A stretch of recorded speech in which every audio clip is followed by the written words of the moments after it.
Welcome to the Intake Podcast. We are your hosts, Carson Miller and Travelle McManus, and this is the podcast where we talk about the media shaping our world today. And on today's episode, we're going to review our last week outtake challenge, which I'm really excited about. We're going to do a rank and explain of the X-Men movies, which we just felt like was really appropriate given the Doomsday bombshell announcement with the casting list, and set out our next week's outtake goals. Feedback has been great. We continue to appreciate it. Make sure to like and share this with friends who want to join in on the conversation. And yeah, so we got some outtake challenges to talk about. We do. So last week we set the outtake. Well, you came up with the idea of sharing our most awkward theater experiences. And we both kind of laughed and said, man, this is going to be great. And so in the comments or on the post, wherever you're seeing this, make sure to comment your most awkward theater experience. But I'm going to turn it over to you, Travelle, to kick us off and tell us about your most awkward movie theater experience. So I saw Hangover 2 at 17 with my mom. And how we got to this point was I was having a really bad week. I don't even remember all that took place. Knowing myself at 17, I'm probably going through some bad breakup, probably some school stuff. And my mom, who usually isn't the type to be the one to try to not the most cheerful person, for some reason this one time felt obligated to cheer me up in some way. And at that age, I was watching a lot of movies. I was going to movie theaters a lot. I had my license, so I was going all the time on Tuesdays when it was really cheap. And so she knew that was something I loved to do. She knew the Hangover. I saw Hangover 1 and thought it was hilarious. So she was like, I'm going to treat my son to go see Hangover 2. And it was just such an awkward experience. And it's like, I remember watching the first one with friends and not thinking anything of it. And just watching the second one with your mom at that age too. Now it wouldn't be weird at all. But at 17, it was just the most painful 2 hours. And it was and those type of movies, they always have to outdo the first one. So all the cringiness, all the nastiness of it in the first one was just amplified 10 times fold in the second one. And experiencing that with my mom, I don't even think we talked about the movie afterwards. I think we just went and got some ice cream and just went home and just pretend that it never happened. That didn't happen. I never looked over at her once. I think I did hear her say, "Oh my goodness," one time, and I remember vividly what that scene was, but I will not share what that scene was. But I remember just never making eye contact with her once, just through that painful experience. So oddly enough, I have a very similar story, slightly different, but similar. And I wasn't expecting them to be so similar. So my grandmother loved to take my brother and I to go see movies as kids. And she also had a favorite, favorite celebrities and things like that. So anytime they had movies that come out, she would want to go see them. One of those people is The Rock. She thinks The Rock is just the greatest person to ever grace the movie screens. Any movie he's in, she goes to go see. So I didn't know this at the time. So I am probably about 11 or 12, and my brother is about, 8 or 9, somewhere in that range. And we go with my grandmother to go see a movie, not knowing what movie we're going to go see. Just grandma's taking us to a movie, and she chooses The Other Guys, which is a Will Ferrell, Mark Wahlberg cop comedy that The Rock makes an appearance in. He's in very little of the movie. In fact, he is no longer in the movie after the first 5 to 10 minutes. And it's PG-13. So she was at least kind of close on age appropriateness with me, but way off for my brother. And I think it's a PG-13 movie that sometimes pushes the boundaries a little bit. And it was pretty awkward because I was of the age to get most of the jokes and want to laugh at them, but also not want to laugh at them because I was sitting with my grandmother and my brother, who would then lean over and be like, "Why was that funny?" And I wouldn't want to explain it to him. And so we came home and told my parents what movie we saw, and they weren't thrilled because I'm not sure that they knew either, or knew that the content of the movie wasn't the greatest. And every time I see anything from the other guys, which sometimes you see clips on social media and things, I think of my grandmother and that being an awkward movie theater experience. So, similar vein, definitely nowhere near the awkwardness of The Hangover Part 2 with your mom. That takes the cake. Man, Oh, I that's can't. I fun. can't even Well, imagine. well, being that young, I don't know. They're both, yeah, no, they're both similar, similar vein. Oh, that is funny. Yeah. It, Did your grandma like never at one point was just like, maybe we should just like get up and leave, or I don't was she remember like her. enjoying it? I don't remember if she enjoyed it or not. I remember there just being like lots of silence. She wasn't like a. She likes Fast and the Furious. Okay. She likes action movies. So like, I don't really think she understood what was going on. I mean, she Yeah. understood what was going on, obviously, but like, she was not anticipating the movie to be a Will Ferrell comedy. Um, In the and prime time of in Will the Ferrell, prime time, of Will Ferrell um, comedies. man, and just even like the opening scene of The Rock and his partner jumping off the building, knowing that they're going to die by doing this, and it's played off comedically. It's just like it's I'm not all like about that. I haven't seen the movie in so long. I've seen it, but it's been so yeah, long. yeah. So it was interesting to say the least. I have other Dang. good movie theater experiences with my grandmother, so I tend to think about those more. Um, but an 8 or a 9 year old and my brother going to see that movie in Yeah. a theater Yeah. was pretty rough. No, So same. I mean, same. I mean, I talked on the last podcast about seeing Black Panther with my mom. Like, yeah, wonderful experience. But then I think right. of Hangover 2. Not a wonderful Not a experience. wonderful experience. My Um, grandmother, I wanted to go see a Harry Potter movie at midnight, and ooh, she was the only person because I wasn't quite old enough to drive, and so I needed somebody to be able to take me there. My parents weren't willing to do it, which is totally understandable. I don't hold any resentment for them for that. But my grandmother agreed, and we had to go buy the tickets early. Back when you had to like go to the theater to buy the tickets to make sure you got the midnight release tickets, yep, and she took me to go see that at a midnight release. And she's like in her 70s when she's doing this, which is real one. yeah, which is awesome, and I'll never forget that either. So But now transitioning here, we are going to now do our rank and explain where we're going to dive into X-Men just based on our conversations around Doomsday and their casting list. Carson is going to kick us off with this one. yep. So there are 14 movies that are X-Men related. This includes the Deadpool movies. It includes all of the X-Men movies from the 2000s, the 2010s, all the way up until I think the last one, the most recent one that's going to be on the list is Deadpool and Wolverine. So, 14 movies. The first four, 14 through 11, are so bad we're not even going to put them up on the screen. We're just going to talk about them, and we're going to kick it off with my number 14 X-Men movie. The one that I think is the worst is The New Mutants. This movie came out in 2020.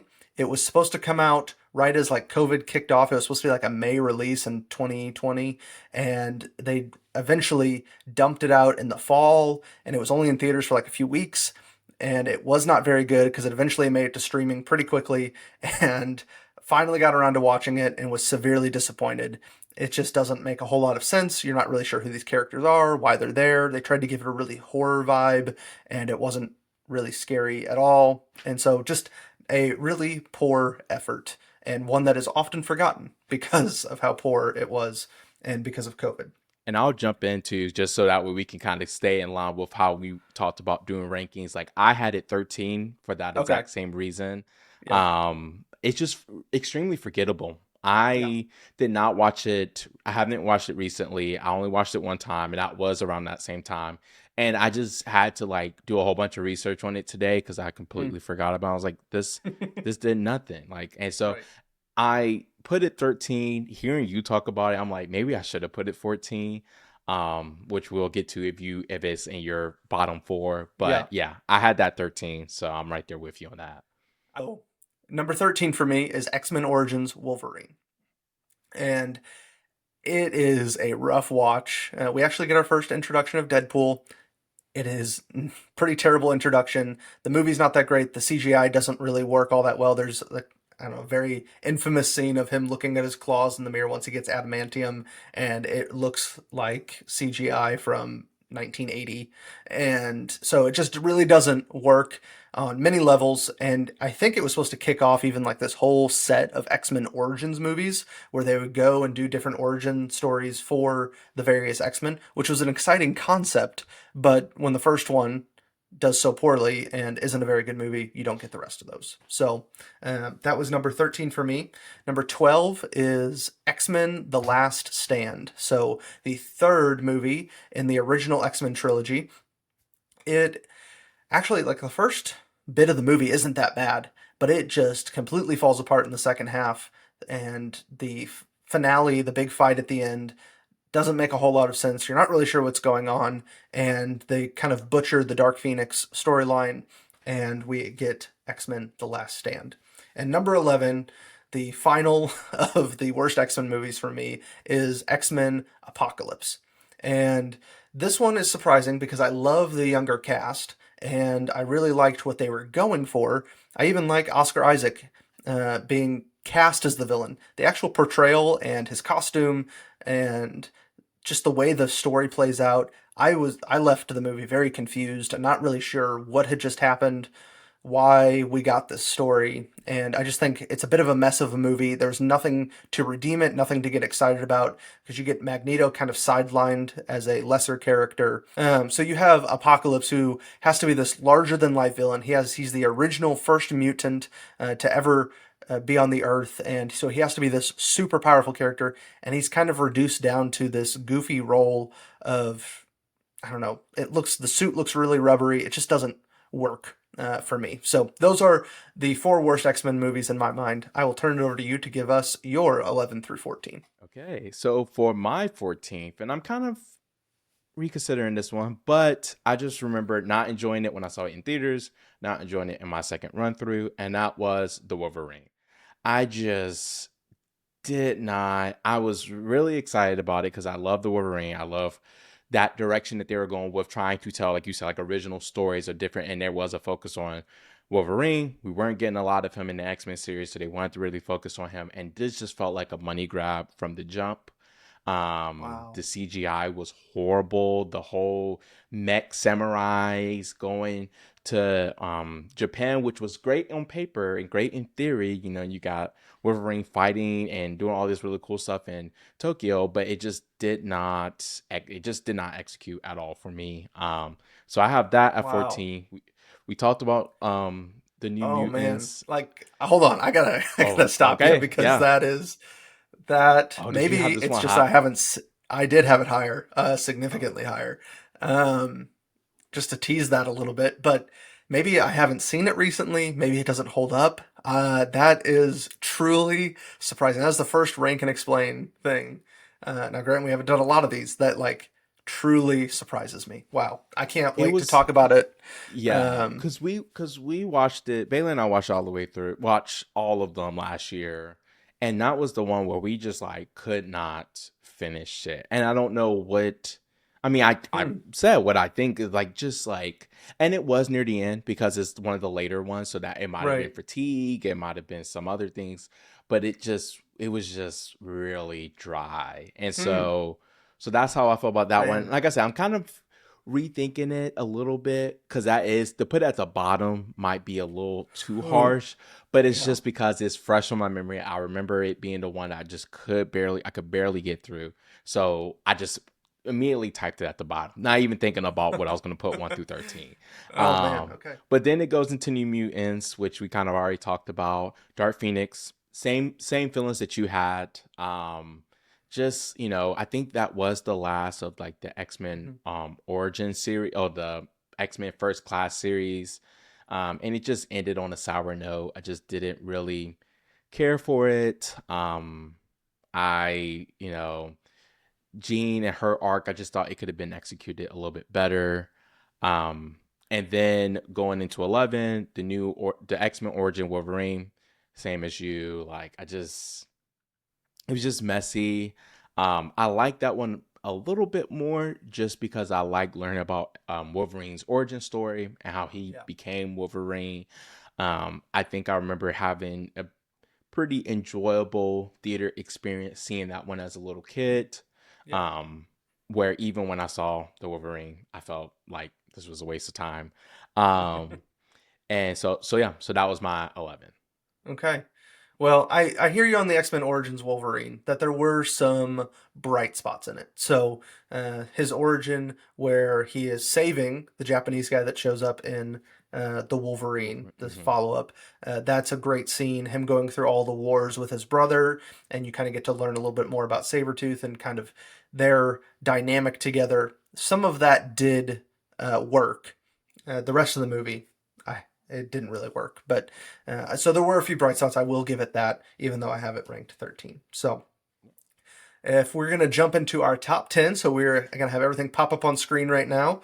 And these we felt were worthy. Obviously, very different rankings, but we're going to have these pop up here with our color coding, which I'll let Travell kind of explain here and kind of so you guys can follow along with us. Yeah, and so for our visual viewers, our video viewers, just a little bit more of an engagement here. You can see our rankings in real time with just kind of some ways for us to be able to kind of see how the other um, voted Mm. alongside our votes. And so if there is a red text, then that just says that, this was a solo pick. So we did not rank that, which won't apply here because we picked from the same roster of movies.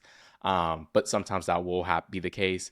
The divergent, which is when we are just completely off in our ranking, which it seems like that is the case for the Wolverine. Yep. And then our blue, which is a little bit more similar, where we're kind of close in ranking.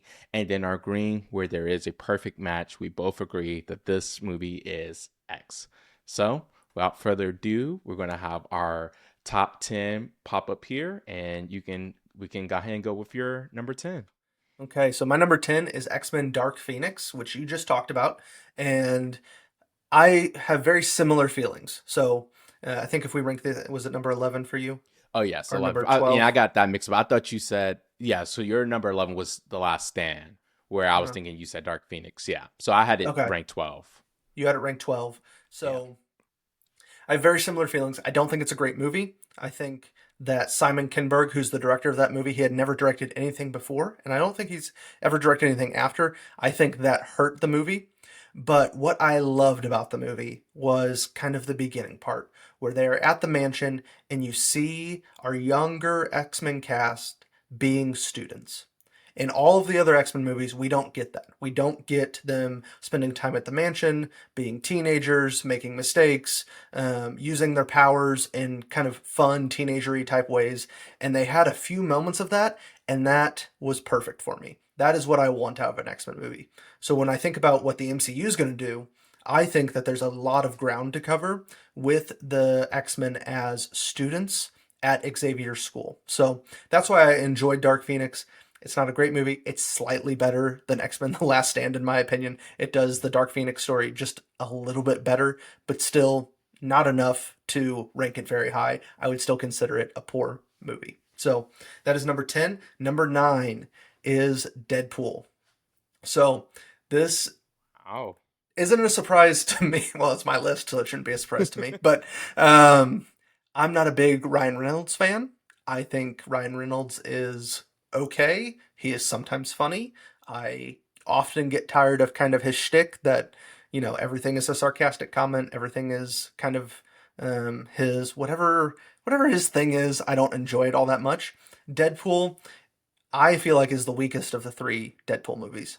It has, to me, the least compelling story, the least emotional story, which many people would argue very hard against that. Mm. In fact, most people, I think, consider it to be the most emotional story, at least from the people that I listen to that really enjoy Deadpool. So, just not really my thing. The hyperviolence, kind of the crude nature of the character, also not really my thing. So, not really surprising that it ranks this low, but also it's a decent movie. I don't hate it.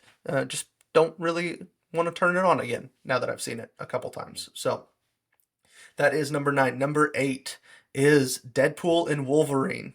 And Wow. yeah, I know. I think it's the second best Deadpool movie. Um, I had lots of high hopes going into this movie and may have gotten my hopes a little too high. I would say might be the reason. I enjoyed a lot of the cameos. I enjoyed seeing Wolverine again. The rest of it was okay. It was kind of funny. I thought it was going to tie into the MCU a little bit more, and it ended up being kind of a love letter, a goodbye to our Fox characters, Blade, Elektra. We had Chris Evans show back up as Johnny Storm from the Fantastic Four movies, which all of those were cool moments. We got Channing Tatum's Gambit, that was a great moment. But now, even with the Doomsday casting, I feel like it lessens the impact of that movie because we're going to see some of those characters again. We're going to get some of them show back up. So, did it really need to be that goodbye to those characters? Well, Um, do you feel like what did you see in it where it felt like, because for especially like, I mean, this is not a good example of Channing Tatum, but like, I mean, you had the Blade where he made the comment of like, once Blade, I'm always going to be Blade. So there was a lot of, I feel like in that movie there was a lot of nods to, I mean, like the Electras and a few others, but there was also a lot of like this, there's more to come feeling mm. around it with some of these characters. See, I didn't get that. I got it as, I received it as, hey, we're going to give you all these cameos. We're going to bring them all together because we're in this, whatever that planet or multiverse world was, Yeah, I where can't remember what it's everybody's called. there. And so it's the mechanism to do all of that. And we see them kind of running, specifically those four Elektra, Blade, X-23, and Gambit. They kind of run into that final battle. And to me, that's a send off. Like, okay, we're saying goodbye to these characters. We see Johnny Storm, end up at the end, rattling off all that nonsense. And, he's done as a character. And so to me, it just felt like this was connecting all the loose threads that Fox left, closing those out, and I assumed that the MCU was going to move forward because there weren't as heavy of MCU connections. To me, that was it's kind of its own thing. It ends the Deadpool story. It ends the Wolverine story. It ends all of these things to where okay, that part's done, and the MCU is going to move forward. If it had been more highly connected to the MCU, if we had gotten more MCU characters, then I may feel a little bit differently and may think that it leads on to other things. So I don't know. Again, Deadpool's not my favorite character, not my favorite vehicle for that to go, for that story to go along. But it's there at number 8. I don't think it's a bad movie. It just doesn't rank very high for me. So, and then number 7 is Deadpool 2. I think this is the best Deadpool movie by far. I think that the Oof. emotional pull of the kid that can do all the fire is his story of being cast as a villain in his life and then Deadpool bringing him out to see that he does have value in life and Cable coming along and kind of wrecking shop and seeing Josh Brolin get to play that character. I thought all of those things were highlights. I thought that Domino was really cool as a character where she's just kind of lucky and gets away with everything.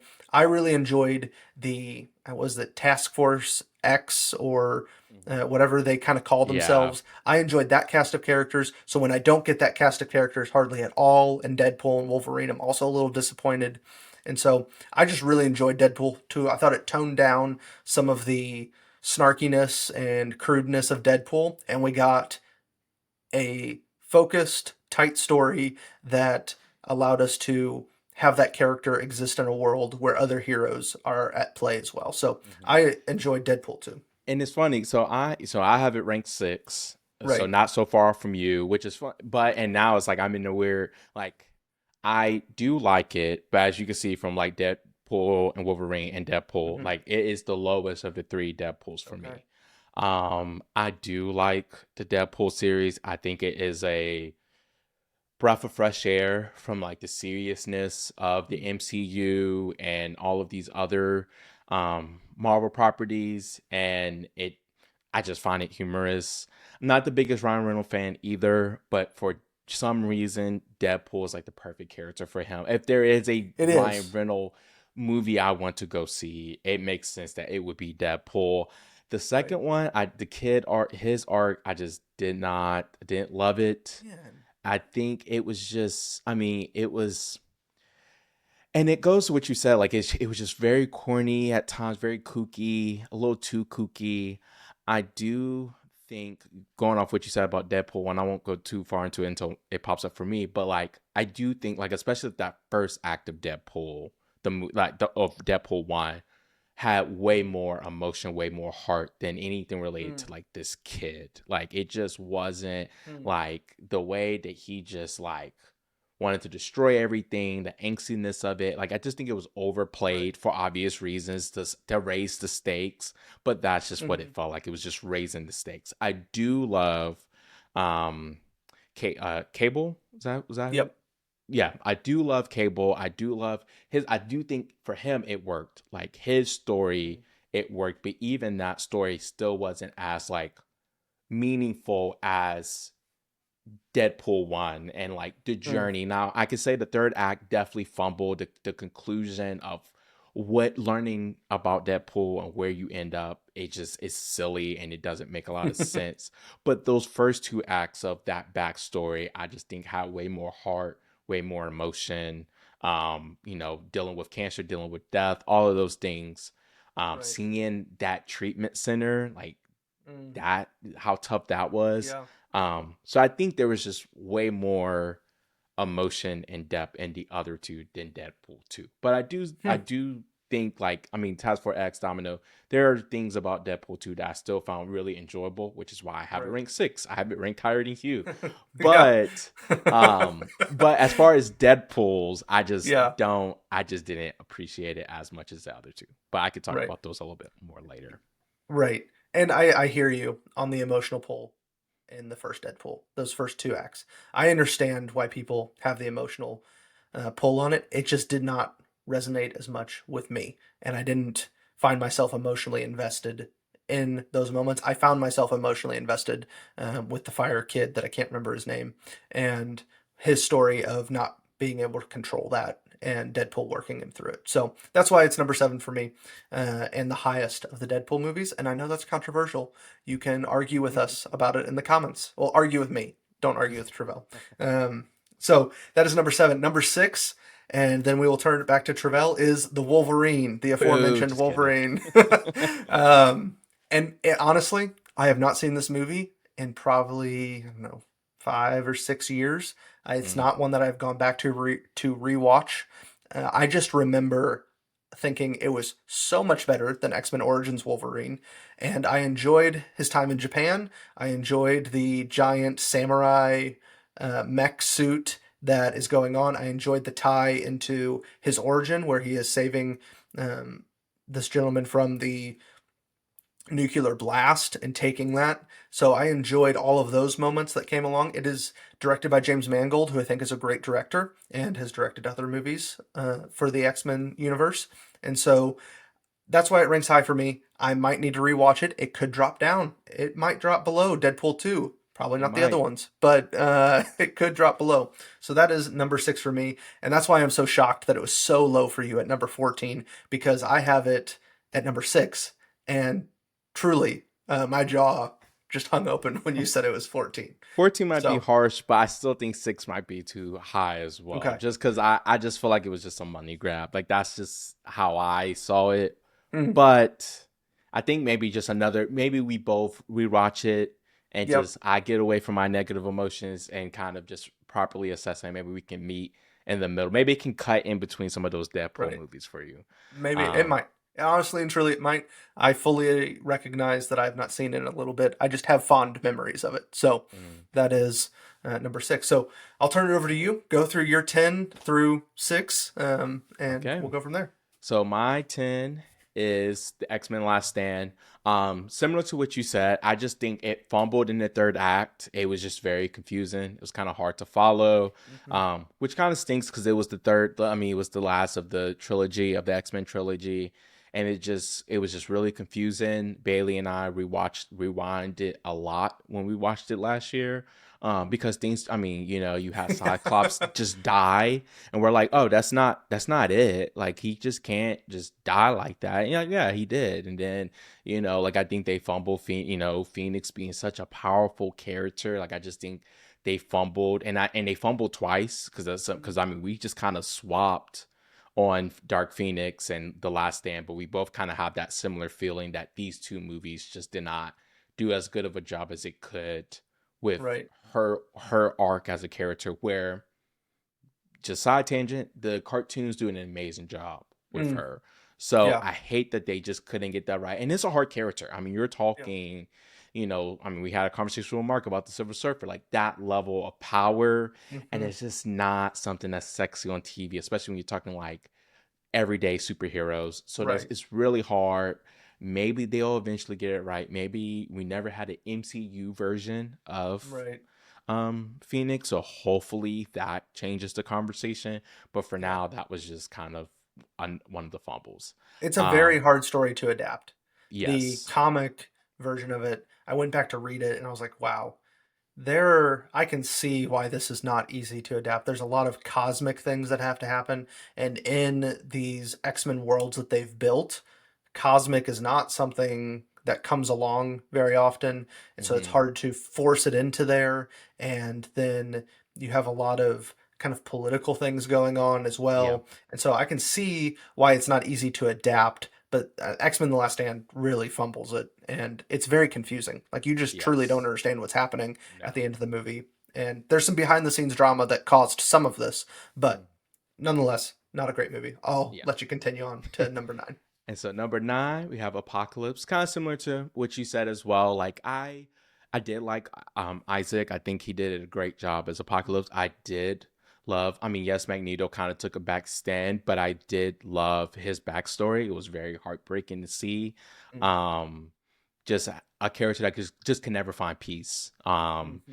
And I've talked about on this pod before how much I've loved Magneto over the years. I've loved a lot of his dialogue and what kind of the the pursuit of justice and righteousness that he pursues, and how it conflicts with a lot of different Mm-hmm. things, a lot of principles. And so I did enjoy seeing that play out, but overall it was just kind of like you said, lackluster. It was, just not the strongest of that X-Men First Class series that I really do enjoy. Going into 8, we get our first X-Men, which is seemed pretty close to you as well at 5. Mm-hmm.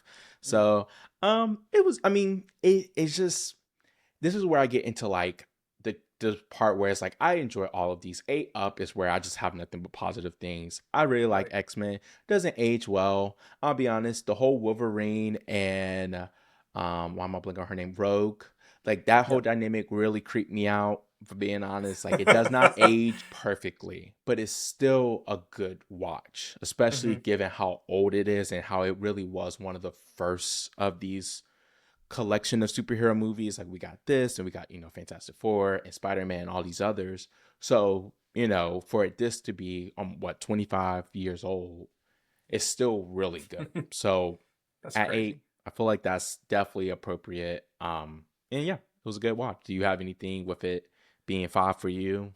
So I enjoyed the first X-Men movie. It does kind of kick off the ability to make a good superhero movie. Hmm. That, I mean, previous you have Batman and Superman, and everything else is kind of terrible. And even Yeah. Batman at this point had kind of soured with Batman Forever and Batman and Robin. So this is a very grounded approach to superheroes, and I really enjoy that Wolverine is kind of the character that guides us into this world and then guides us through this world all the way up until Deadpool and Wolverine, which is a long time to play that character.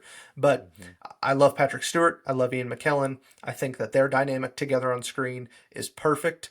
And I think that's part of why they keep not recasting these characters, is because who we What? have in both age groups, the first class age group and the older group, they are cast so well that to Hmm. do it again is just a very monumental task. So I Yes. really love the first X-Men movie. It combines some of the political stuff with the superhero action, and we kind of get to see these characters for the first time. So it's a good movie, very solid. I'm not mad that it's at 8 on your list, like Hmm. you said.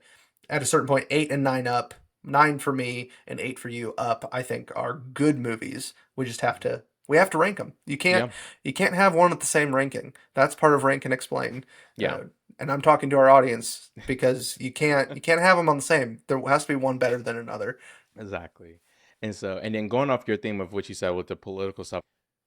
So at my 7, I have X-Men 2, X2, X-Men United, and it follows what you said. Like some of the things I really liked about X-Men, like the political theater, it kind of dives into that even more in this Hmm. one. And they introduce some new X-Men characters that we kind of know and love, like Nightcrawler, and then just like Magneto, just being Magneto, just is always going to work for me. I've grown to love it. Some of his dialogue in this one, and it ages really well. Yes. And like his thinking and his, don't want to get controversial, but his lack of trust in higher authorities within whether that's government, things of that nature, just always being of the people and having that mindset. Or for him, the mutants, and having that mindset that like I'm not, like I want to serve my people and Mhm. not fall victim to the hands that feed us. And so really great movie. Really enjoyed it. Yep. Yeah. So X So Men, we just talked about it. Not a whole lot else to say. I do enjoy the Rogue and Wolverine kind of back and forth, and just love that cast. So that is why it's my number five. Number four is X Men Days of Future Past, which we see is an yes, exact our, same our ranking. first perfect match. First perfect match. I'm glad we agree on it because I feel like Yes. a lot of people rank this as the best X Men movie, and I totally understand why.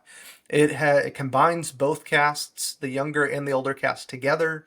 It's awesome to see them all on screen. It has just really awesome storytelling where we're in the future and then we're back in the past, and you kind of get this back and forth. And Mystique really takes this step forward from a side character into a very much main character and says, Eric and Charles, I don't listen to either of you. I have my own path forward, which can be frustrating at times because you're like, if we just all work together, it'd be okay.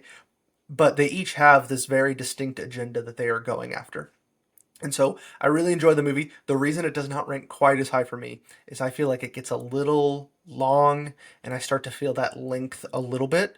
And I'm not a big fan of the Trask character with the Sentinels. They're just not my favorite villain. I don't like army of robot type villains where that's, well, we don't know what else to do. The superheroes throw an army of robots at them. And the Sentinels are very much from the comics and very big part of X Men. I know.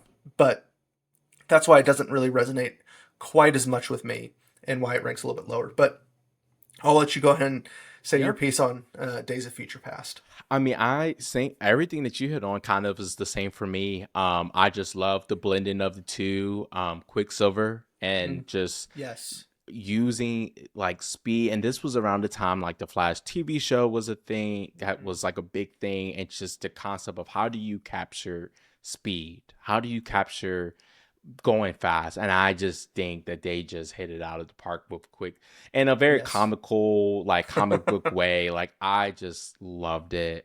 That kitchen scene was amazing. I still go So back and good. watch it from time to time. And so I just really love that. And I just thought that was really interesting and fun. But yeah, just a blending of the two. Yeah, it is interesting because I do know that people put this one at their top because of just how Right. well executed it was. And it is very true to the comics, which is Mm-hmm. something that I also really appreciate about this movie. Where a lot of these kind of take a lot of creative liberties and aren't as focused, but this one Mm-hmm. felt very focused, which is why it's definitely number 4 for me, and I just really enjoyed it. Yep. I do. And it might be the highest quality. Well, I take that back.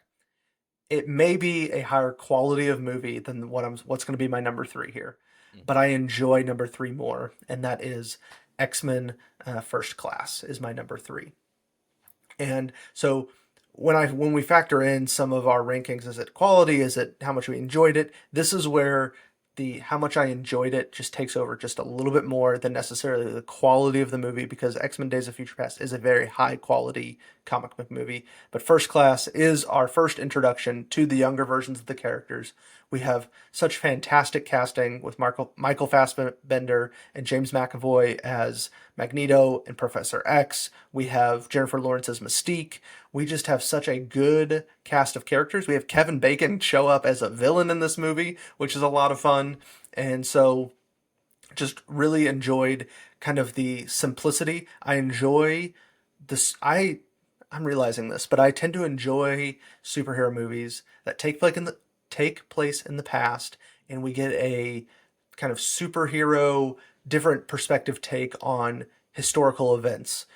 Like in Miss Marvel, when we learn about the Pakistani, I think India Civil War, we get those scenes in the past, and I had a new view on history and learned about a piece of history I never knew about. This one, we have the Cuban Missile Crisis taking place, where in this version of the story, we have mutants right up in the middle of it and trying to either diffuse or escalate the situation. And so I think that's a very fun way of having superheroes in our world, per se. And so that's why I really enjoy X Men First Class.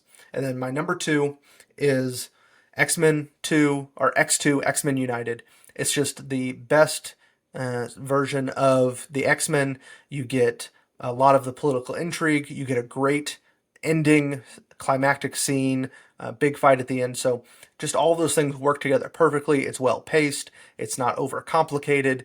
And the Nightcrawler scene at the White House is it's like the Quicksilver scene. Yeah. Some of the best superhero scenes in history. So just really enjoy X2 X Men United at number two. So All right, and then going into my number three, we have Deadpool, which I kind of already talked about, so I won't go into yep. it too much. But I just really enjoyed it. This is a really good. I thought it was a really good story. I don't think it's a perfect story, and I think it kind of like you said, like it gets to a point of like how much did I just enjoy this. I Right. laughed a lot when I went to theaters Mm, to see it.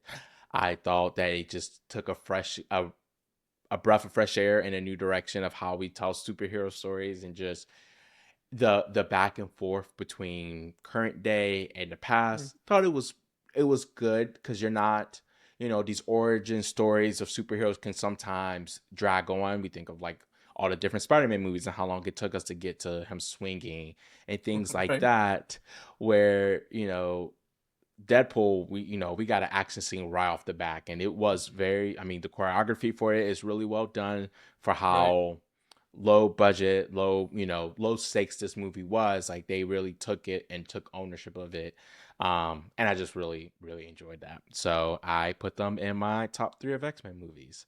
And then going into number two, Deadpool and Wolverine, just kind of following up that same trend. I really enjoyed it. I Mm, thought that it had a really good story to tell. It is flawed in the same way that in the ways that you mentioned. Like, I mean, it doesn't seem like it's playing to the bigger MCU. And because I kind of looked at this from the lens of X-Men movies, I didn't really mm-hmm. care too much. Like, Okay. I don't think this will be as high on my MCU ranking, obviously, Right. with it being number two, because it didn't really move anything. And it did play, if anything, it kind of laughed at our suffering, not suffering, but our misfortunes of the state that Marvel was in right now. And some ways of like laughing with us opposed to laughing right. at us. But I found Wolverine and Deadpool together being something that worked. I Mm-hmm. found I mean their fight scene was some of the best editing that I've seen Marvel do with some of these choreography fights, and where we are having a lot of different reshoots, and we're Mm-hmm. kind of, I mean, we saw that on full display at Captain America. So to see, a movie where like the action, everything just worked, and it worked really well. And oddly enough, Wolverine's slash techniques and Deadpool's guns and swords, it works well together. Mm-hmm. And so, and it did close, like we got to see Wolverine and his daughter again and get to see some things that really did just like kind of put a nice bow on certain story arcs that we might not see again, while opening the door for other things. Like now we're going to see Gambit and Right. Channing Tatum. So I really enjoyed it. Looking back on it, having this conversation, two might be a little too high for this one, if I'm being honest. But at the time that I rank it, that's where I right. was at. That's how I was Okay. feeling. And so That's I'm fair. overall happy with it. That's fair. But And I am excited that we're yeah, getting Gambit yeah, in the future movie. Like I enjoyed his character. I enjoyed a lot of this movie.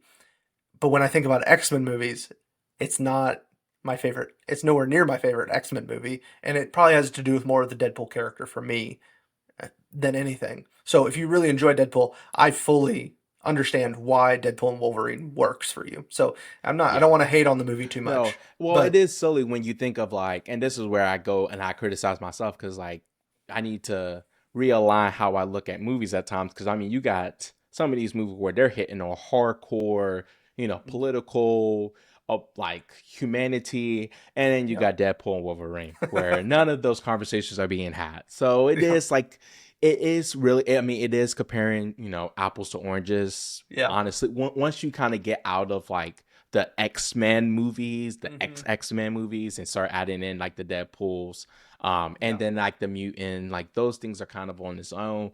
But right, when you add that in, it's just like I just had a good time. I just right. really enjoyed it. But I mean, if but you yeah, take Deadpool out of your list and out of my list, I don't think our lists look very different at no, all. It's just really how we feel about the Deadpool character. And maybe it's a flaw. I was the one who was like, "Man, we should put these Deadpool movies in there." So maybe it's a flaw in my own ranking because in my head they yeah, exist in this world. hmm But now that I'm looking at this, our lists are not that far apart if you just no, take just the Deadpool Deadpool out. out of it. Yeah, So yeah, yeah. And because I wonder how much, and the reason why I was a little bit more reserved on including them was because I don't know if they treat themselves like I don't right. think they treat themselves as an X-Men movie. They, if anything, I mean, it's just that was the closest property hmm probably that they just had license to, so they just went with it. I don't know Deadpool's comic book stories well enough to know how close in association he is with X-Men.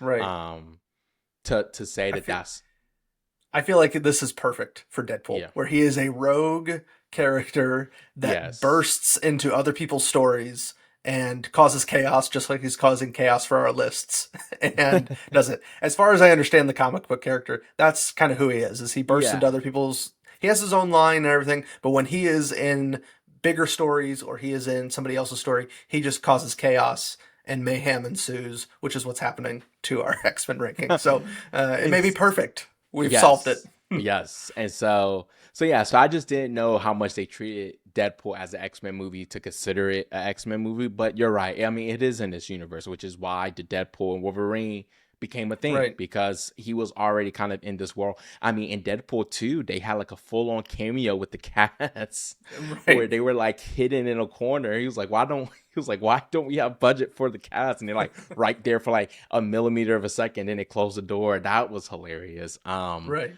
But yeah, so yeah, All that's, I right. mean, yeah, like you said, Deadpool just causing chaos. But Causing chaos. But it does not change what is both of our number ones, which is another 100% agreement, Logan. yes, And I love this movie. It might yes, be top five, top three comic book movie of all time. I think I it can is support that that. high quality of a film.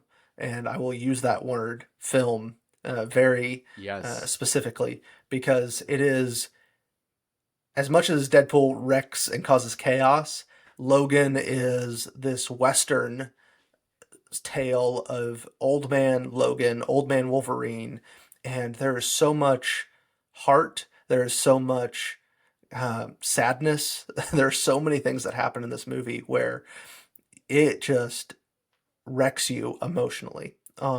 And we get to meet X-23, who Daphne Keene, who plays X-23, Wolverine's quasi daughter, where yeah, his DNA has been taken, and it's comic booky, sci-fi, futuristic type stuff, where essentially she's his daughter, and to see them for her as a child actor to hold her own against Hugh Jackman as Wolverine, his most famous character, is just so beautiful and heartbreaking at the end. But this, and again, this may be why it hits Deadpool and Wolverine just a little bit for me, is that I think this is the perfect ending for Logan. And they say it doesn't change it, but multiverse changes everything.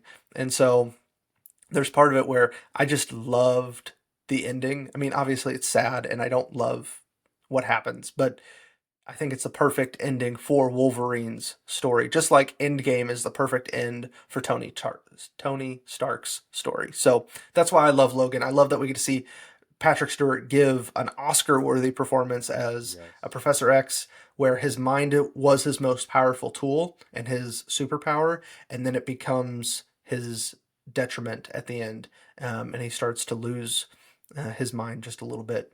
And so just those elements of the story I really love about Logan, why it's number one, far and Yes. above. Yes. I mean, it very much was The Last of Us meet Wolverine kind of Mm, vibe to it with that level of storytelling, and it just catches you off guard cuz I went to go see Logan in college just on a whim, just like, let's see cuz I mean, I even then I remember how I felt about Wolverine, the Wolverine. So mm, wasn't super excited about the idea of another just solo Wolverine movie because it always felt like a money grab. right. But it did seem like there was something different about this, and it was because it felt like a film. It felt, I mean, I honestly would agree with you. Like, and I forget about this movie, and I don't know why because it is sad. It is a Hmm. lot to take in.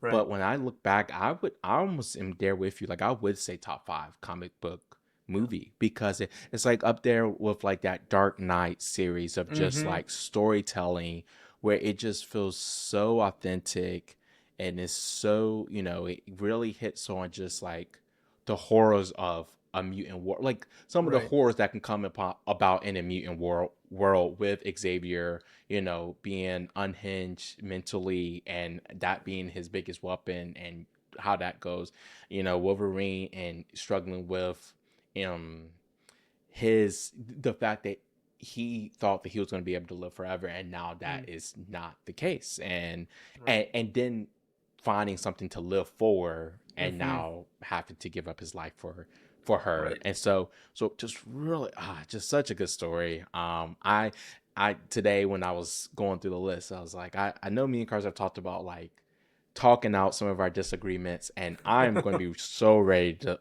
fight with him. But knowing Yeah. you, I had no doubt that you were going to put this number one too, because I think we're both we were our Venogram, our movie diagram can sometimes be a circle, but I know like Logan is probably like right there Right. in that like that middle spot of what we both want when we talk Yep. about movies, when we talk about especially superhero movies. And I knew that it was going to impact you just as much as it impacted me. Yeah. It was an interesting theater experience. You said, I mean, we went to college at the same time. My wife and I drove to Little Rock to see this, and I didn't tell her it was rated R. I didn't tell her Mm. it was going to be sad, and it kind of wrecked her a little bit, or a lot of bit. And she just wasn't mentally. She's like, "Okay, we're gonna go to the movies and have a good time, and it's a superhero movie." And I gave her zero warning. In fact, I think I remember like leaning over and being like, "Hey, this is rated R. Did you know that?" No, you told me it was Wolverine. I was like, "Well, it is, but just sorry." And then like the movie started. So it was, but just so good, so Yeah. good overall. X Men is very. I don't know. When I think about the X Men universe, I think that it's hit or miss, but I really think there are when it hits so well. Like the top five in each of ours, especially if you remove Deadpool, and we have the same top five of Yeah. X Men with Logan, X2, First Class, Days of Future Past, and the first X Men movie. Those are so good. And then the bottom half, there are some ones that are just so terrible. Yeah. And it's like, how did the same studio, how did the same people, how did the same actors make these same movies? And maybe it's just our kind of first world problems with the MCU where we had 23 movies that were just almost all excellent. There's Yeah. only a couple duds that we're like, man, how do you only have a 50% hit rate with the X-Men movies, not including Deadpool? Like, come on, guys. But really, that's a really hard thing to do. It is a hard thing to do, and especially with X-Men because it's so expansive in the Hmm. world. And like, I didn't realize that. I mean, I am just getting into the X-Men territory of things. I watched all of the cartoon late last year, and then X-Men 97, which was a masterpiece. And it is just so hard. It's cartoon wise, like they have it down because there's less limitations, but it's just Right, so hard to put that on a big screen. It's so hard to put that on a TV and get people to come and watch that. And I right. just yeah, like, and I do think that when they level themselves, which is what I feel like they did in the Hmm. top, like I look at our, like let's remove Deadpool, our top five, Yep. like all of those stories, I think what worked was that it was a more contained story. Hmm. Like Logan was literally about Wolverine Xavier and his daughter and X23, is that her name? Yep. Yep. And so, and like, some of these others, like Days of Future Past, I think really pushed the boundary, and that's why I think it's a really great one, because it Hmm. really did push that boundary a little bit, Yep. and kind of get to like the true X-Men experience, and was able to accomplish that. But a large part of that was because we just had so many years of build up with the X-Men series and the X-Men First Class series, Yeah. for a moment like this, which was great. But yeah, like, I mean, even X-Men First Class, like, just a very contained and easy story to follow. But once you start getting into like Phoenix and her storyline, Yeah. and you get out of our cosmos into like out Hmm. of different planets, and those conflicts, the origin of mutants, all of that, it's just a really, really hard story to tell. Yeah. And I applaud them for attempting it, because Right. someone has to It's do it. it's more But than I've done. yeah, exactly. Same So, here. All I've done like, is criticize it. So right. But it's going to be a lot of fun to see where this goes in Doomsday with the X Men character showing up, possibly in Secret Wars, and then what the MCU does with mutants. Miss Marvel, at the end, they play the little X Men theme, and the word mutant is brought up a few times throughout the MCU now, so we're starting to see elements of it pop in. It'll be interesting to see how they handle it. And then, to me, there's going to be a hard cut here where this is the X Men list, and well, I say that, and it's going to be hard because I don't think I'm going to rank Avengers Doomsday, even though it has a lot of X Men characters in it. I don't know if it's going to make this list. But if they make a yeah. pure mutant or pure X Men movie for the MCU, it might go onto this list. It might not. We'll have to.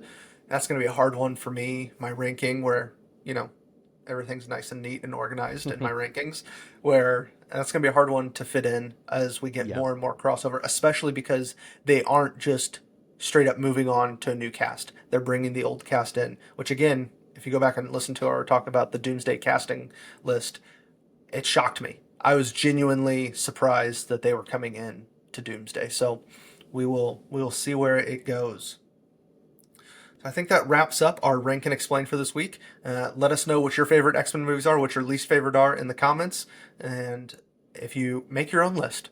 Rankings are what make the world spin round. So I have a folder on my phone with 49 separate rankings for many things, and I'm catching up.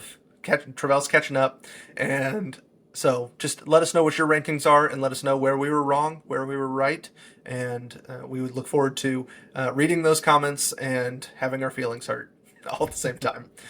But that takes us into the outtake for this week. So the outtake this week is going to be, we talk a lot about movies, we talk a lot about TV shows, we talked a little bit about video games last week, and one medium that we haven't talked a lot about is books. And so we want to challenge ourselves to, I think one of our goals for this year for both of us is to read a little bit more than we did last year.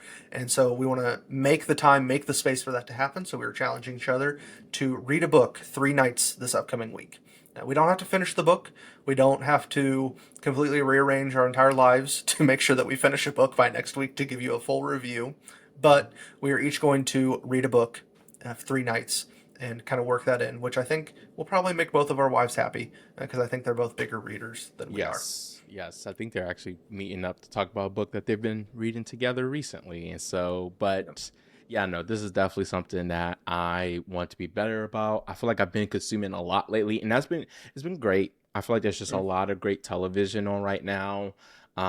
Where I didn't feel like that was the case last year. I caught myself a lot of times just not having anything to watch. Not the problem in 2025, but it's not always, like like the whole point of us, the intake, just being mindful of those things. So I think adding a book into our nightly routine of watching television or movies, or for me playing games, I think that would be this is a healthy one, a healthy challenge that I'm really Right. excited about. Where maybe talking about your awkward experience of going to the theaters isn't as healthy. It brought back some traumas for me, but yeah. So looking forward to talking about this one next week. Yep. But yeah, it's gonna be good. And so, but going into our next week's podcast, we're going to do our season finale for Daredevil Born Again. And as usual, we'll love to just get your insights, your takes, your feelings, whether it's on Daredevil or anything that you're watching recently. As Carson said, throw in your X-Men list. We'll love to see that. We'll love to know how others have interpreted this X-Men series. And I'll even love to know if you think that Deadpool should be Right. included in this list. Because that is a very interesting conversation of where is he in these lists of movies. Is he really his own standalone? Is he in the X-Men Right. movies? Is he now in the MCU movies? Who knows? And so, until next time, consume wisely and stay thoughtful. Thank you for tuning in to the Intake Podcast. If you enjoyed today's conversation, make sure to subscribe, rate, and share with your friends. You can watch all of our video podcasts on YouTube at youtube.com/The Intake. You can also follow us on Instagram, TikTok, and Facebook at The Intake Pod, and share your own intake experience with us via email at intakepod@gmail.com. This podcast is produced by us, Travelle McManus and Carson Miller.